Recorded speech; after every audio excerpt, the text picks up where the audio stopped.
নদীর মতো বয়ে যাওয়া একঘেয়ে জীবনে হঠাৎ যদি ছোট্ট একটি পুকুর এনে দেয় লাখ টাকার স্রোত, তাহলে কেমন হবে ভাবুন তো। মতিনের জীবনে ঠিক এমনটাই ঘটেছে। একসময় ইটভাটায় কাজ করতেন শ্রমিক হিসেবে, রোদে পুড়ে ঘামে ভিজে কেটেছে দিন। অথচ আজ সেই মতিনের খামারে প্রতিদিন কাজ করছে 25 জন মানুষ। শুনে মনে হতে পারে রূপকথা, কিন্তু বাস্তব। পাবনার ভবানীপুর গ্রামের মতিন এখন মাছ চাষের লাখপতি। আর অবাক করার মতো বিষয় হলো, তিনি বড় মাছ নয়, শুধু পোনা মাছ চাষ করেই এই সফলতা পেয়েছেন। আগে কিছুই ছিল না, এখন অল্প পুঁজিতে আস্তে আস্তে এখন অনেকই কিছু করেছি। এখন চলার মতন ব্যবস্থা হয়েও গেছে। এই মাছের ব্যবসা করে এই রুই এই দিয়ে আরো বিভিন্ন জাতের দিয়ে আস্তে আস্তে এখন বেশ পর্যায়ে চলে গেছি।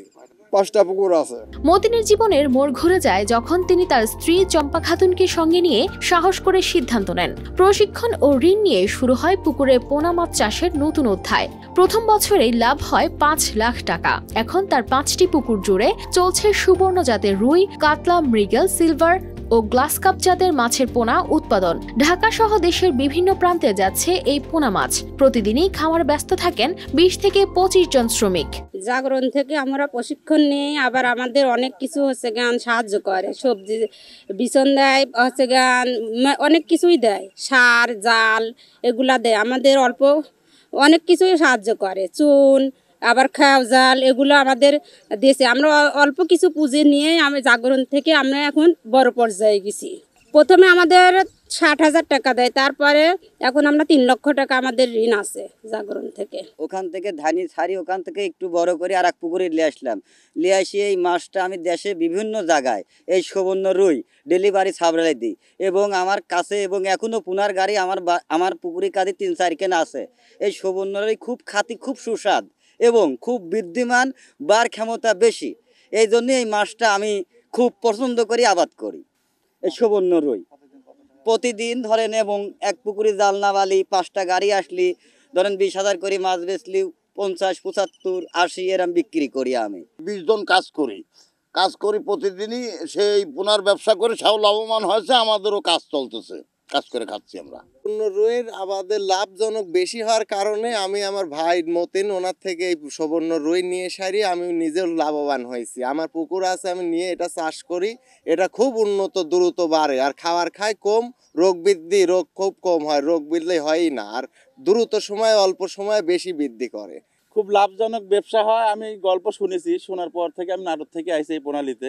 এই সুবর্ণ রুইয়ের পোনা আমি দেখতেছি যে অন্য রুইয়ের সাথে একটু আলাদা, ব্যতিক্রম। দেখতেও ভালো লাগতেছে, শুনেছি, গল্প শুনেছি, আর রোগ বেলাই কম হয়। ওই জন্য আমি এই পোনারা নাটক থেকে এখানে আইছি নিতে। মতিন মাছ চাষ করে বহুত লাভবান হয়েছে।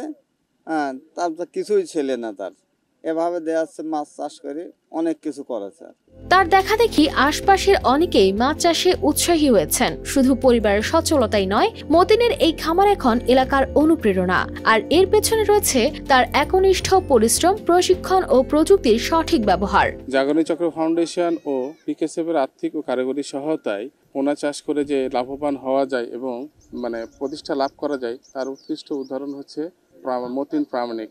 তার এই অগ্রযাত্রাকে আমরা সাধুবাদ জানাই এবং তার পাশাপাশি অন্যান্যরাও উপকৃত হবে। কৃষকদের মাছ চাষ শেখানোর পাশাপাশি জল ব্যবস্থাপনা, খাবার সরবরাহ, বাজারজাত করা সহ সব ধরনের সহায়তায় এগিয়ে আসে স্থানীয় সংস্থা।